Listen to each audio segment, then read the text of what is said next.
Hi everyone, I'm Jay and I'm in Year 12.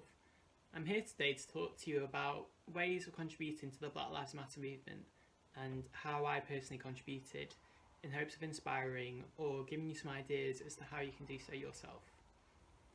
After admittedly struggling for quite a while to find my role in all of this, I made this painting.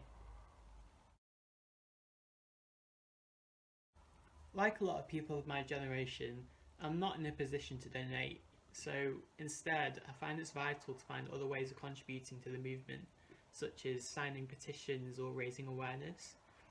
Not necessarily of the movement as a whole, as it's pretty impossible to be unaware of it due to the news or social media, but raising awareness of the stories of those individuals whose voices cannot be heard, not just from now, but from now on.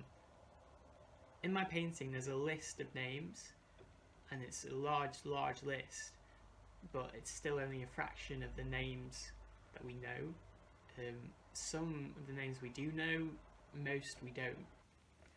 I understand it can seem overwhelming or difficult finding your own role and way of contributing to the movement, as it's only natural to want to help other human beings, but it's easier said than done finding your own way of making a contribution that's sincere. So I've compiled a list of links to help you on your journey to do so. Personally, I believe that education is the most empowering tool in all of this, as without educating yourself, you're unable to correctly inform others of the daily injustices and the changes that need to be made to our society in order to make a difference. I wholeheartedly encourage you to have those awkward conversations, talk to those older relatives who may not be on social media, go to protests when and if it's safe to do so.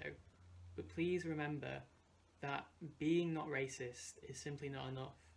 You must be actively anti-racist. Thank you.